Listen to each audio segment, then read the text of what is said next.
बच्चों सुप्रभात। कल मैंने आपको द्वितीय पाठ बुद्धिर बलवती सदा अर्थात बुद्धि ही सदा बलवती है, बुद्धि वाले व्यक्ति ही सदा बलवान होते हैं, इस पाठ को गद्यांश के साथ ही एक श्लोक की व्याख्या करके मैंने बतलाया था। आज जो है आगे जो अंश अवशेष हैं, अंश में श्लोक के माध्यम से इस पाठ को मैं पूर्ण कर रहा हूँ। सर्वप्रथम सारांश समझ लें। जंगल में जाती हुई वह महिला जब अपने दोनों पुत्रों के साथ जा रही थी, अचानक बाघ आ जाता है। ऐसे विकट स्थिति उत्पन्न होने पर बुद्धि ही काम करती है और बुद्धि जिसके पास है वह व्यक्ति बलवान होता है। इस पाठ को पढ़ करके हम समझते हैं, अर्थात इस पाठ के माध्यम से हम जानते हैं।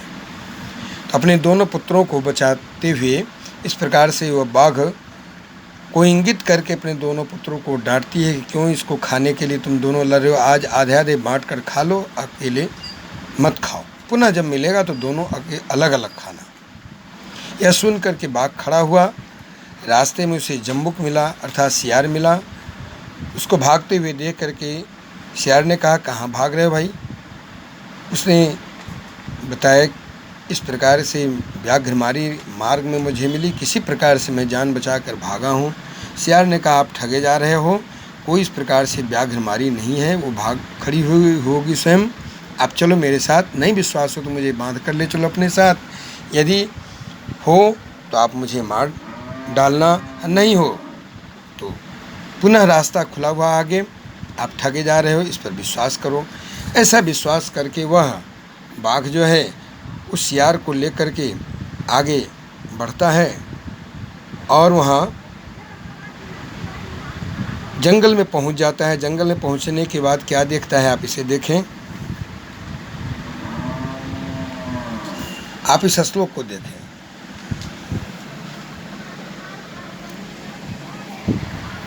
रे धूर्त त्वया दत्तं मह्यं व्याघ्रत्रयं पुरा विश्वास आद्यैकमानीय कथं यासि वदाधुना इत्युक्त्वा धाविता तूर्णं व्याघ्रमारी भयंकरा व्याघ्रोऽपि सहसा नष्ट गलबद्धः श्रृगालकः। पुनः इस श्लोक को देखें। यह श्लोक थोड़ा कठिन है, इसलिए इनके शब्दों को देखेंगे, कहाँ शब्द में लयबद्ध है, कहाँ पर कठिन शब्द हो सकता है, इसको अवश्य देखें। री धूर्त त्वया दत्तं मह्यं व्याघ्रत्रयं पुरा विश्वास आद्यैकमानीय कथं यासि वदाधुना इत्युक्त्वा धाविता तूर्णं व्याघ्रमारी भयंकरा व्याघ्रोऽपि सहसा नष्ट गलबद्धः श्रृगालकः। उस बाघ को सियार के साथ आते हुए देख करके वह व्याघ्रमारी जो है उस जम्बुक को आक्षिप्त, जम्बुक को इशारा करते हुए अंगुली से डांटते हुए, तर्जनी से अंगुली, तर्जनी से अंगुली को कहा गया है, इस प्रकार कहती है, रे रे धूर्त, अरे ओ धूर्त जम्बुक, त्वया तुम्हारे द्वारा, पुरा यानी पहले, व्याघ्रत्रयं मह्यं दत्तम 3 बाघ मुझे दिया गया था तीनों को खाने के लिए, परंतु विश्वासम आद्यैकमानीय, इस प्रकार की से तुमने विश्वास दिलाकर कि पुनः 3 लाऊंगा, अद्य आज एकम आनीय, एक ही लाकर, कथम यासि वदाधुना, तुम कैसे भाग खड़े हो रहे हो, अर्थात तुमने पहले कहा था 3 और आज तुम एक ही जो है यहाँ पर लाकर, एक जम्बुक को ला करके दे रहे, तो गलत है। इति उक्त्वा धाविता तूर्णम, इति उक्त्वा ऐसा कह करके, तूर्णम तत्काल, तेजी से, व्याघ्रमारी, वह व्याघ्रमारी, भयंकरा धाविता, भयंकर रूप से वह दौड़ी, व्याघ्रोऽपि सहसा नष्ट। फिर बाघ क्या होता है? बाघ भी गलबद्ध श्रृगाल का, जिसने श्रृगाल को अपने गले में बांध रखा था। व्याघ्रोपि सहसा, बाघ भी अचानक ऐसे आक्रमण को देख करके भाग खड़ा हुआ। अर्थात प्रत्युत्पन्नी मति वाली व बुद्धि वाली जो है वह स्त्री अपने उन पुत्रों को और स्वयं आत्मरक्षा के लिए अपनी बुद्धि का प्रयोग करते हुए जब सियार को इस प्रकार से डांटी कि तुमने कहा था कि मैं 3 लेकर के आऊँगा और तुम आज एक ही पशु यानी एक ही सियार लेकर के आए हो, ऐसा वादा खिलाफी क्यों किया? अधुना बद, अब तुम बोलो। इति उक्त्वा, ऐसा कह करके धाविता, वह दौड़ पड़ी। पूर्णम व्याघ्र मारी बहन, तूर्णम, तेजी से उसके ऊपर झपट मारी, दौड़ी उसके तरफ। वह बाघ भी डर जाता है और डर करके भागता है। अब देखिए इसमें संधि विच्छेद कुछ शब्द हैं, इसको अवश्य आप देखें। विश्वास, अद्य एकम आनीय, तुमने विश्वास दिलाकर अद्य आज एकम आनीय, एक ही आनीय लाकर, आनीय में ल्यप प्रत्यय है, आ उपसर्ग नी धातु ल्यप प्रत्यय। वद अधुना, अब बोलो इस समय। इति उक्त्वा, ऐसा कहकर। धाविता यहाँ पर अक्त प्रत्यय है, धाविता धाविते धाविता।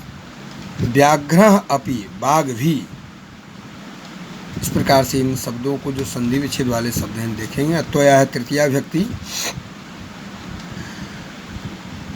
इन शब्दों को जब तक नहीं समझेंगे तब मैं पुनः आपको भाव रूप में कह देता हूँ कि उस सियार को वह डांटती है कि अरे तुमने पहले कहा था कि मैं 3 सियार लेकर आऊँगा आपके भोजन के लिए, परंतु तुम तो आज एक ही लेकर के आए हो। ऐसा कह करके उसके ऊपर झपट पड़ी, दौड़ी तेज से उसकी तरफ। जब दौड़ी तो वह बाघ जो अपने गले में श्रृंगाल को ही बांधा था, डर से भाग खड़ा हुआ।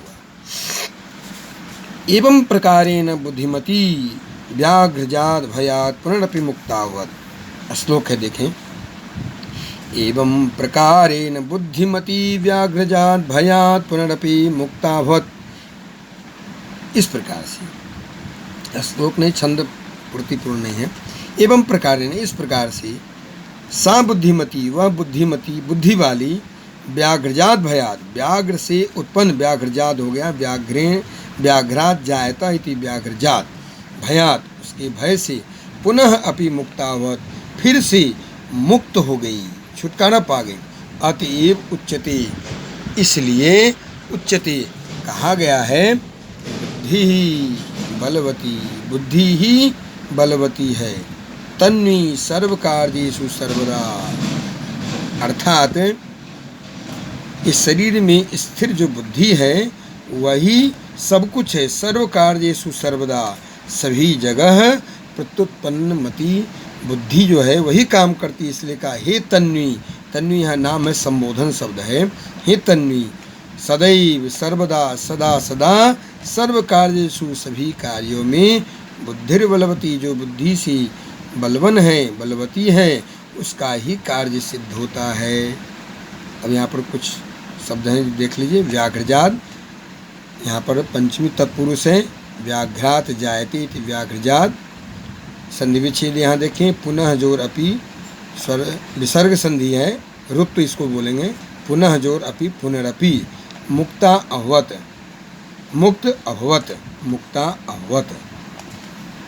यहाँ देखें बुद्धिर बलवती, यहाँ भी विसर्ग संधि है, बुद्धि ही बलवती, यहाँ पर भी रुत्व हो गया। सर्व कार्येषु सर्वदा, यहाँ पर कोई संधि विच्छेद नहीं है। ऐसे ही शब्द हैं, आप यहाँ इन शब्दों को देखें। धूर्ता यानी छलनी, कपटी नारी, धूर्ता, और धूर्त होता तो पुरुष होता, यहाँ स्त्रीलिंग शब्द है। धूर्त यहाँ पर टाप प्रत्यय होकर के स्त्रीलिंग शब्द बना, धूर्ता हो गया। इक्षति, इक्ष धातु होता है देखना, आत्मनेपदी है, इक्षति, पश्यति, देखती है। इत्युक्त्वा, इति उक्त्वा, ऐसा करके, यहाँ पर मुक्त्वा जो बुक में है गलत है, उक्त्वा होगा।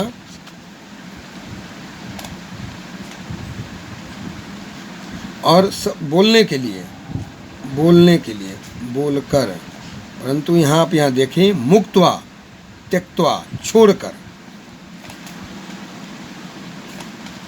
प्रत्युत्पन्न मति, प्रति उत्पन्न मति, प्रति जो तत्काल, उत्पन्न मति है, बुद्धि है, तीक्ष्ण बुद्धि वाली, अक्षिप्यंती आक्षेप करती हुई,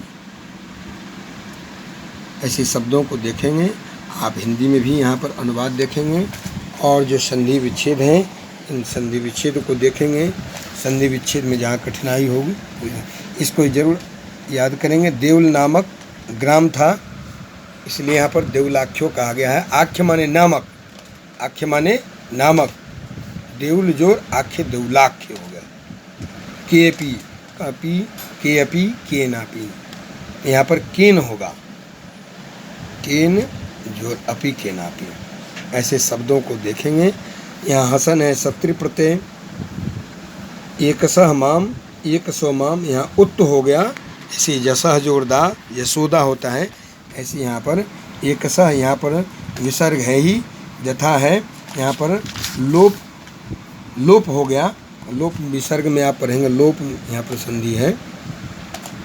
यत्रास्ति, यत्रास्ति यहाँ पर दीर्घ संधि है, स्वर संधि का। ऐसे ही इन शब्दों को देखेंगे। और संजोग, यहाँ संजोग होता है कि जहाँ संधि नहीं, मौ के बाद यदि कोई वर्ण आता है, यहाँ पर देखें, जैसे मौ है, आ है, मौ है, ए है, मौ के बाद ए है, मौ, तो इसको संजोग कहेंगे, इसे संधि नहीं कहेंगे। अब ऐसे अभ्यास है, यहाँ